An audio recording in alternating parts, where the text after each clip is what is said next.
estos temas siempre son muy, pero muy interesantes en el Twitter Café de Radio Valparaíso, porque nos permiten conocer la realidad de nuestro océano, de su tan variada cantidad de recursos, los recursos marinos. Tema apasionante, porque siempre nos sorprendemos y descubrimos tan importantes temas. Hoy día vamos a hablar de la jibia, entre otros temas. Nos acompaña una experta, y creemos que es una de las personas que más sabe de este tema en nuestro país, claro, porque ella es bióloga marina, magíster en recursos naturales, investigadora semi-senior del Instituto de Fomento Pesquero, el IFOP, jefa de proyecto del monitoreo de pesquería de jibia en las regiones de Coquimbo, Valparaíso, Ñuble y Biobío, entre otras actividades. Nos alegra mucho saludar a nuestra invitada a esta hora, Karen Belmar. Karen, ¿cómo te va? Un gusto saludarte. Muy buenos días. Hola, buenos días. ¿Cómo están? Buenos días a Muy todos bien. los auditores. Así es. Oiga, muchas gracias, Karen, por estar acá con nosotros. Pablo, oiga, tiene la primera pregunta para que nos vayamos introduciendo en este tema a Karen, ¿eh? Claro, Karen. Las características generales de la jibia, dónde vive, qué come, dónde la podemos encontrar en Chile, en nuestras costas, y no es llegar y pescar así como uno dice, va a un lenguado, una corvina. Oiga, es totalmente diferente. Encontramos hace muy poco una flota gigante china fuera de las 200 millas pescando jibia. ¿Qué nos puedes comentar sobre esto? Bueno, mira, la verdad es que jibia, a pesar de que es un recurso económico ya un poco más importante en nuestro país, se saben pocas cosas de ella. Así que, bueno, la idea es como un poco aclarar dónde vive, qué es lo que hace. La jibia es un molusco, como las almejas, las machas. De hecho, tiene una concha como primitiva, así se le denomina, que es una pluma que está dentro de su cuerpo o de su manto. Es un molusco cefalópodo, pariente de los pulpos, de los calamares. Habita exclusivamente en todo el Océano Pacífico. No lo podemos encontrar en ningún otro océano. Habita desde Canadá, incluso hay avistamientos en Alaska, hasta la zona de Chiloé, acá en Chile, pasando incluso por el Ecuador. Así que en realidad es un animal que puede habitar muchos espacios con aguas muy frías, como son las de nuestro país o Canadá, por ejemplo, y en aguas muy templadas, como en la zona del Ecuador. Podemos encontrar incluso distintos tamaños dependiendo de la temperatura. En la zona del Ecuador o en lugares más cálidos, las jibias son mucho más pequeñas que las que nosotros podemos encontrar en Chile, por ejemplo, que hay animales que pueden medir 1,5 metros o un poco más en su tamaño corporal completo. Y bueno, acá en Chile habitan toda la costa, como les mencioné, desde Arica hasta Chiloé, pero principalmente se pesca, hay actividad pesquera en Caldera, Coquimbo, acá en Valparaíso, en San Antonio, Quintero, en el Maule, en Constitución, en el Ñuble y en el Biobío. Ahí representa una pesquería bastante importante en esas zonas. Y bueno, ¿y qué come? Súper voraz, un animal tan grande, efectivamente tiene que tener un rango como de alimentación bastante amplio, y bueno, puede comer desde krill, estos pequeños crustáceos que consumen las ballenas, por ejemplo, que son bastante energéticos, son muy nutritivos para estos animales tan grandes. Puede comer merluzas, anchovetas, sardinas, jureles, comen otros calamares, y también incluso se ha demostrado que se comen entre ellas mismas también. Ejemplares más adultos o de mayor tamaño predan sobre ejemplares más pequeños de la misma especie. Karen, sí, Pablo. Siguiendo, además aparte del tamaño que dices tú, tiene un peso, y después cuando se pesca, mucho se ha comentado en que la hacen pasar en algunos sectores hasta por loco. Bueno, ahí depende en realidad como de lo que uno pueda saborear y decir, si se parece o no. Tiene un sabor igual que es un poco fuerte, pero en realidad le llaman incluso el loco del pobre. Lo he visto yo que le llaman, hacen chupe, empanadas, le llaman así. Tiene un sabor similar al loco, pero yo lo encuentro un poquito más fuerte. Claro, oye, Karen Belmar nos acompaña acá en el Twitter Café de Radio Valparaíso. Hay un concepto que sería bueno que tú lo explicaras, que es el de la pesca fina. ¿Qué se entiende por pesca fina, Karen? Sí, mira, dentro como de los estudios que se hacen en el instituto, yo también trabajo en el proyecto de seguimiento de especies demersales y de aguas profundas. Y dentro de estas especies demersales se encuentra un grupo de recursos que se llaman o se denominan pesca fina o especies ícticas menores. Y este es un grupo de especies marinas, que son peces en particular, que viven en los sustratos adheridas al fondo o en sustratos rocosos, siempre en el fondo, tanto en zonas costeras como en zonas oceánicas o de mar abierto. Y representan especies que tienen un alto valor económico a nivel local, a nivel de caletas, por ejemplo, muy turísticas, como podemos ver acá en Portales o en Coquimbo, pero que nos representa una pesquería muy grande que genere o que se pesquen miles de toneladas. En este caso, estas especies finas o especies demersales pequeñas se refieren a la sierra, a la corvina, al congrio negro y al congrio colorado, y algunos tiburones menores también, como el peje gallo.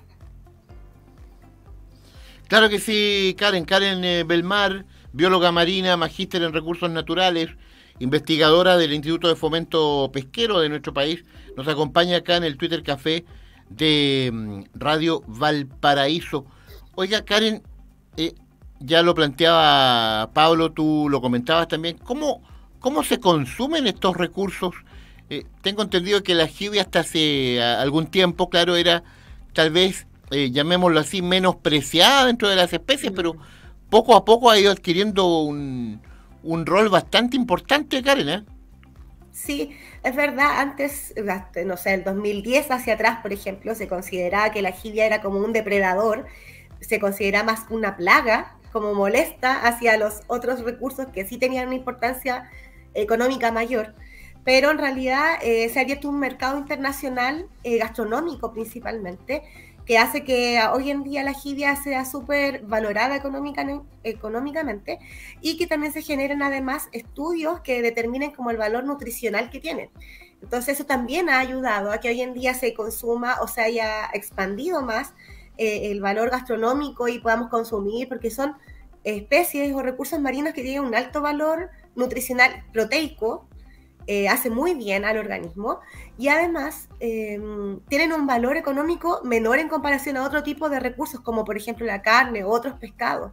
Hay pescados que en realidad tienen un valor, o sea, un valor nutricional alto, pero son de mayor valor económico, nos sale más caro comprarlo. La jibia es un animal, es un recurso, una proteína que tiene un alto valor de omega 3, por ejemplo, que es un lípido que es beneficioso para nuestro organismo, pero tiene un bajo valor económico, entonces lo podemos consumir de distintas maneras. Puede ser, por ejemplo, como mencionábamos al inicio, como en chupe, en pastas, empanadas, ceviche, estos surtidos de mariscos para hacer caldillo. Así que en realidad hay que atreverse un poco a poder probarla de distintas maneras. Yo he probado incluso como hamburguesas, cosas así. Oiga, Karen, César Pérez, nuestro amigo del Olivar, que está atento siempre a Radio Valparaíso, nos solicita que te transmitamos esta pregunta. ¿Por qué la jibia ha tendido a desaparecer del comercio en el último tiempo? ¿A qué se debe? ¿Hay mucha exportación? ¿A qué se debe esto, Karen? Mira, pueden haber factores, pueden ser muchos, en verdad. Como menciona el auditor, puede ser, por ejemplo, por el comercio extranjero, que se están pagando un buen valor de exportación. La jibia obviamente se vende casi en su totalidad al extranjero, se exporta a Corea, a España, a China, a Japón, que son los principales países consumidores de esta especie. En nuestro país principalmente no hay un consumo directo muy amplio. La gente, como mencionábamos, no tiene como mucha cultura de consumir otro tipo de recursos que no sean la merluza, por ejemplo, el jurel, la reineta. Son más o menos conservadores en ese sentido. Uno también de los factores que puede deberse también es que al haber cambios en las condiciones oceanográficas, puede que haya más o menos recursos en nuestra costa. Y a veces cuando hay menos recursos, obviamente va a haber menos disponible para el consumo, para la venta. Entonces, como mencionaba, puede deberse a diferentes factores. No solamente que se exporte toda o que simplemente no haya. Claro que sí, estimada Karen. Claro, estamos leyendo acá un párrafo que publicó en su momento una nota del diario El País, dice que es carne muy magra, con proteína de calidad, la de la jibia, poca grasa, perfecta para dietas bajas en calorías y para el menú con buena proteína que necesitan, mira que importante, que necesitan los deportistas, tremendo aporte de la jibia. Oiga, Karen, queremos aprovechar estos minutos porque, claro, tú eres investigadora, al igual que otros tantos colegas tuyos, con los cuales hemos hablado sobre tan diversos temas. Hay un tema siempre que acá en estas conversaciones con ustedes es muy entretenido porque nos abren un mundo que pensamos que nosotros y por supuesto creemos también muchos de nuestros amigos y amigas desconocen los tipos de estudios que realiza el IFOP y en definitiva reafirmar para qué sirve esta información que ustedes obtienen. Obviamente que el trabajo científico que ustedes hacen tiene un objetivo concreto que va en relación con la producción y el tratamiento de estas especies acá en nuestro país, Karen. Sí, mira, los tipos de estudios que se hacen, principalmente de los que yo participo, porque el instituto hace bastantes estudios que se dedican a diferentes cosas, como tú mencionaste, no solamente el seguimiento de las pesquerías, también hace estudios acuícolas, de tratamientos de agua, de especies invasoras, sobre todo en las algas. En los que yo participo particularmente se hace un monitoreo de diferentes especies, no solamente la jibia o estas especies menores, sino que merluza, mencionaba reineta, congrios, bacalao. Se hace un monitoreo anual en donde se toma la información pesquera de los recursos y biológica. Pesquera me refiero, por ejemplo, dónde se pesca, cuánto se captura, cuál es el hábitat donde se encuentra esta especie, con qué otras especies interactúa. Esa información nos sirve además de la información biológica. Vemos qué sexos son los ejemplares que se capturan, si hay más machos, más hembras, estados de madurez, la longitud, el peso, y toda esa información entra como una licuadora, por así decirlo, y nosotros sabemos el estado de la pesquería o podemos deducir si están sacando mucho o poco, si el stock o la población está sufriendo baja o está de una manera saludable, que podamos efectivamente, de una manera regulada, seguir sacando estos recursos para poder tener alimento o generar una actividad económica importante en el país. Bueno, esa información obviamente se agrega y la Subsecretaría de Pesca la analiza y toma decisiones de manejo. Pero también quería resaltar no solo eso, que es información pública, que con esta información que nosotros tomamos se toman medidas de administración, sino que además los investigadores que trabajamos en el instituto o las personas que trabajamos, esta información también nos sirve para darla a conocer a la comunidad, por ejemplo, en la manera que nosotros estamos conversando hoy en día, escribiendo artículos científicos que los puede ver todo el mundo, participar en congresos científicos, que nosotros también, digamos, o las conclusiones que nosotros sacamos de esta información puedan ser útiles para la comunidad. Así que no es solo para el manejo, no es solo para la subsecretaría, sino que es empezar a trabajar en presentar esta información de manera amigable para que todo el mundo la sepa. Oiga, Karen, tú estás en este momento en Valparaíso. ¿Dónde Sí. trabajas tú?